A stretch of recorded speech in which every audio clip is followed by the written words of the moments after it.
Uh, Today, I'm going to talk about gratitude.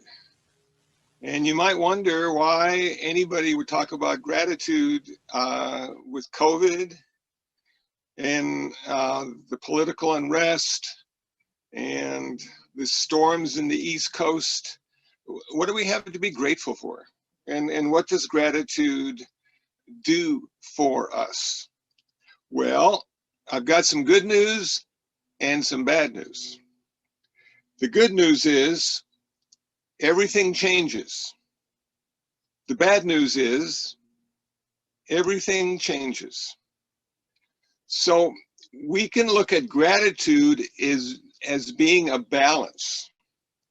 When life gets a little difficult, hard to understand why all this stuff is happening, we can be grateful for what we have and the balance that we are living in.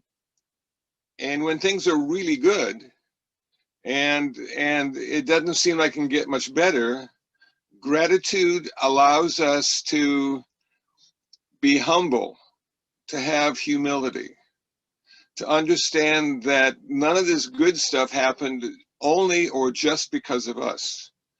The good stuff happens because we are interconnected and interdependent with everything all the time.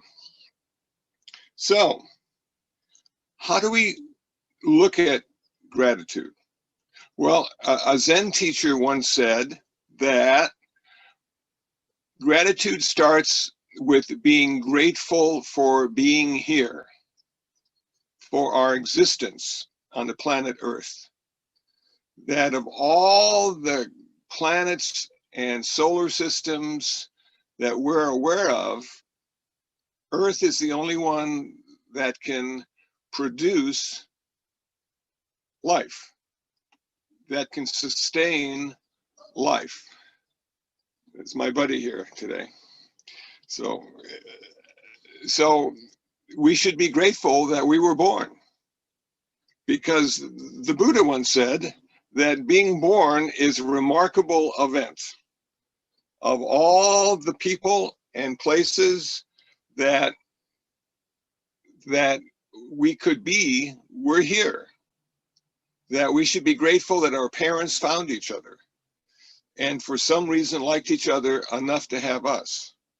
That this rebirth, if you're a Buddhist, is let me move the cat here. This rebirth that is Buddhist is something that we're not guaranteed. We have heavens and hells, and we have other places we could be reborn, but here we are on Earth. For whatever reason, I think it's good karma when we finally make it to Earth. So our gratefulness, our gratitude could start at the very beginning of our existence. We're happy to be here. Now, as I said, the good news and bad news is everything changes. So it may not seem like something we'd be grateful for today to be here, but it's just a matter of time until it all changes, and it'll be wonderful. And then it all changes and it'll be dreadful. And then it all changes and it'll be wonderful. And so the gratitude keeps working through all those cycles that we find ourselves enjoying and having patience with the downside.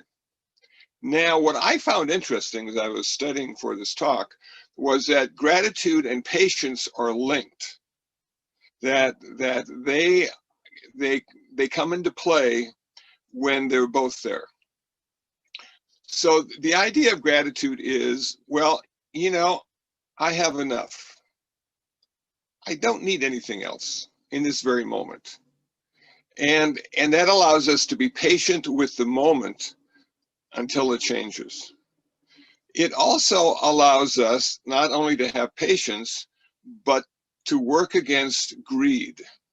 Because greed is being dissatisfied with not having enough, or not having the right stuff, or not having what you want. And this gratitude and this patience allows us to cool the fire, to put out the flames of craving that oftentimes were associated with Christmas, holidays, birthdays, gift giving, gift receiving, all those things. And now most of us can't go out and buy stuff, but if you have a computer connection, you can get as much stuff as you want.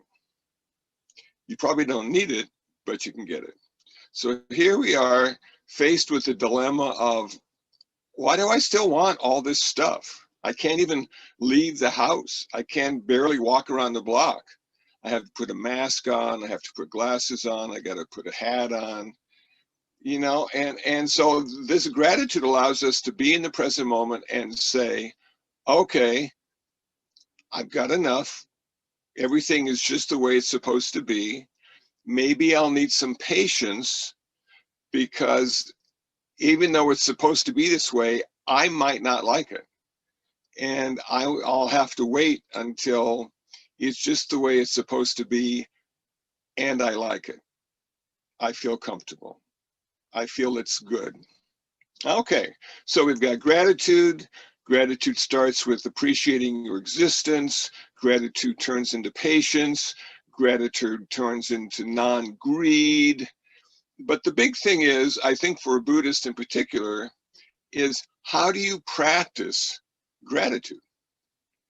And one of the things that you need is a practice. Now, some people practice meditation. Some people practice yoga. Some people practice prayer. And the idea is your practice should be done every day. Now, when I talk to people about practicing meditation, they say, I practice most of the time. Sometimes I take a little time off, you know, but most of the time I'm practicing. Well, in this case, it's not good enough. And then you might say, well, you know, I practice yoga almost every day, but not every day. Well, in this case, that practice isn't good enough. You need a practice that you do every day, whether you want to or not. Now, I am fortunate to be at the IBMC because I have a daily practice that I do whether I want to or not. And I've been doing it for over 20 years now, literally almost every day, unless I'm not here. But if I'm here, I do this practice every day. And you might say, well, Kusala, what practice is that? And I would respond, I feed cats. Now, one of the things I found about feeding cats is that they're hungry every day. Even if you don't want to feed them, they want to eat something. Even if it's raining outside, they still want their meal. If it's really cold outside, they don't care. They want to eat more rather than less. So you're sort of forced out of your comfort zone at least once, if not twice a day, in my case, to feed the cats. Now, how did that all start? Well, back in the early 90s, Doug, the residential manager, was feeding animals. And Doug went to Karuna Dharma and said, you know what? I'm getting tired of feeding the dogs and the cats and the fish and the birds every day. I need to do other things as well. And it really interferes with my schedule. Can we find somebody else to feed the animals? And then Reverend Karuna said to me, Kusala, how would you like to feed the animals? And I said, sure, I'd be glad to. Not realizing it would be for the rest of my life. But when I started, it was really sort of fun and exciting. And then the old dog died, and you're really sad because you've been feeding the dog and it died from old age. And then a cat dies from old age. And then the other dog died from old age. And then the birds. And so I realized that what I was involved in on a daily basis was life and death. This is like really important stuff. This is a practice that will transform you in oh so many ways. So I continue today, this morning. All the cats were waiting for me. Kusala, it's time to eat. I filled up the bird feeder. I filled up the koi pond with more water. I fed the cats. Hour later, that was done. Daily practice. Now, why would I be happy to have that as a daily practice? Because it interferes with my day every day. The idea in gratitude to have a practice is that you are grateful for the practice. You are grateful because it has a grounding element, that you know what you'll be doing at least part of the day. Whatever your practice is, for however long it lasts, that's what you're going to be doing. And in the time of great confusion that we find ourselves in, when people have lost their jobs and lost their way in a lot of cases, and are trying to figure out how to pay the rent or how to buy food or how to feed the kids, having a practice really brings you back down to earth and gives you that balance that allows you to go ahead, because every day has something that feels familiar. Every day has something that will allow you to reestablish contact with your lifestyle. So having a practice is something that we all can be grateful for. And the Buddha is the one who allowed us to say, I've got a practice, I'm doing what the Buddha did. And the Buddha became a perfect human being. And if I practice long enough, if I'm committed to whatever practice I'm doing, I too will become a better person for it. Now, we have all sorts of people in our lives. And if we run out of cats and dogs to feed and feel grateful for, we can look at the people in our life and we can say, you know what? These people made a difference in my life. So let's start with the people that are the most obvious. Parents. No matter how good or how bad your parents were or seemed to be, they brought you into this world and they allowed you to exist when you couldn't do it yourself. Now, it took me about 30 years to fully appreciate my mother, because she was pretty much an authoritarian and had to be. So she got divorced when I was 11. She raised 4 kids. She had 2 jobs and went back to school to get a degree, and ultimately started her own business with a friend. Now, you know, I look back at that and I'm thinking, my gosh, 2 jobs, school, and then having 4 kids to feed and clothe and house, and having no time at all for herself. How can you not appreciate that? How can you not give her her due and say thank you? Even if you never felt loved by her, she fulfilled her duty as a parent, as a mother. And I just look back, and before she died, I went out to see her and talked to her, and we had a wonderful conversation about life and what she went through and what we all went through, and we're still here, and isn't that great? So we can start with parents. Parents are something we can be grateful for, and if they weren't very good parents, we can say, I'm grateful that I'm not with them any longer, and I'm creating my own life now. So you can be grateful one way or the other. And we all have people in our life that have made a difference.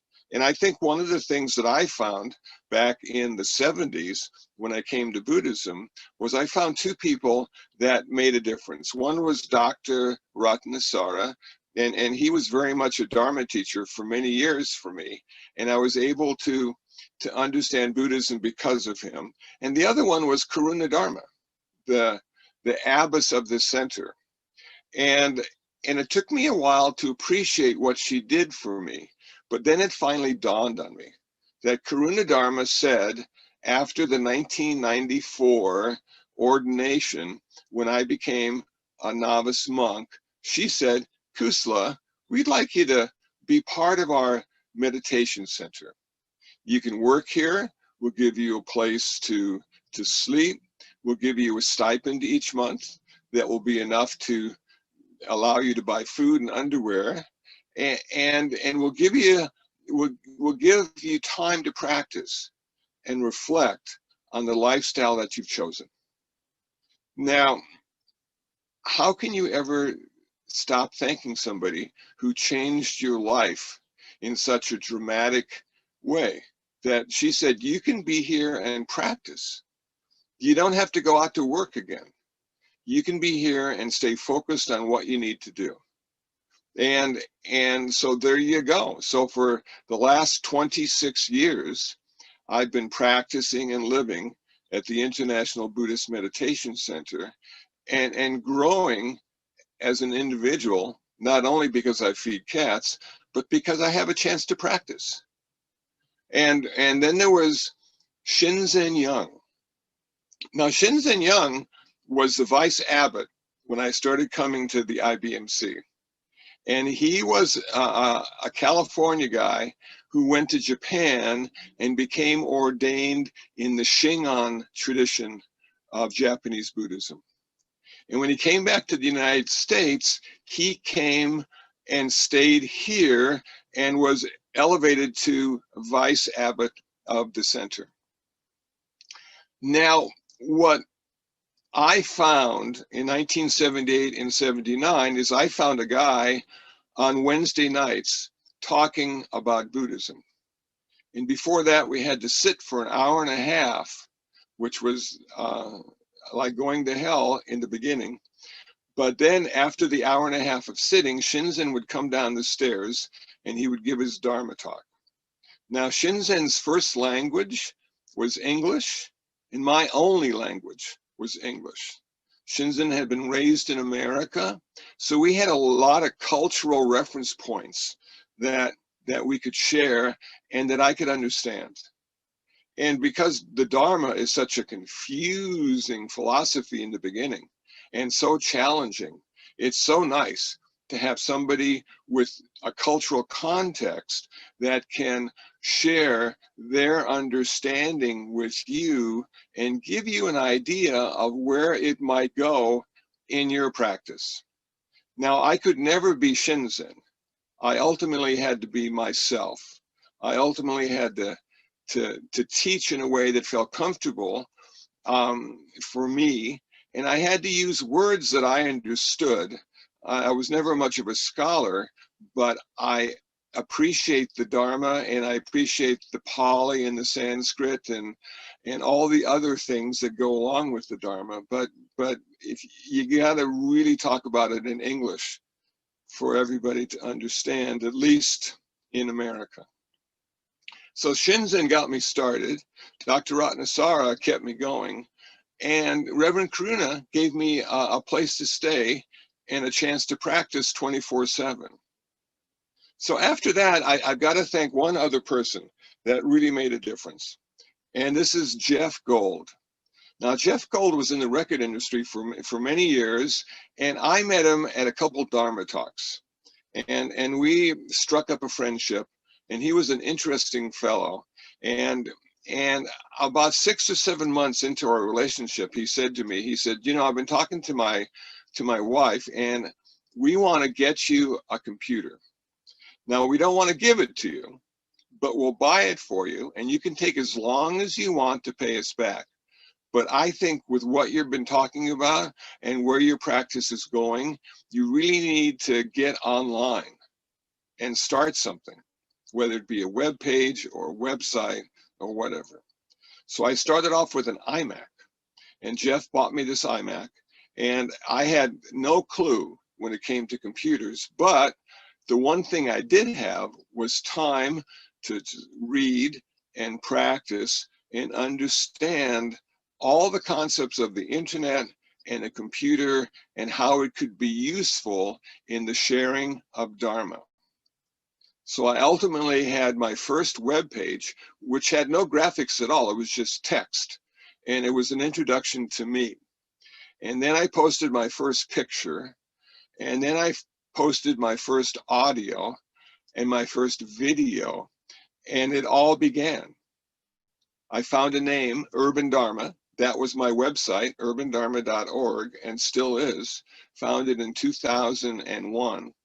And I have over 2,000 pages up and running. So from that first computer and that first page with text, I expanded into a website, podcasts, and that's my phone, podcasts,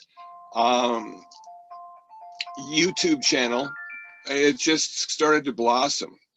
So my practice became very virtual, as opposed to just going out and meeting people, which actually in the current time is perfect, because what we find is that it's almost impossible now to go out and give a Dharma talk. You know, we're all Zooming and internet and that kind of stuff. So this idea of having a chance to practice, having the right teachers in the beginning to get you started, to have somebody facilitate you and expand your Dharma and your understanding through the internet, those are things that I'll be forever grateful for, and allowed me to be more than I could have imagined. So, grateful, gratitude. It's an important aspect.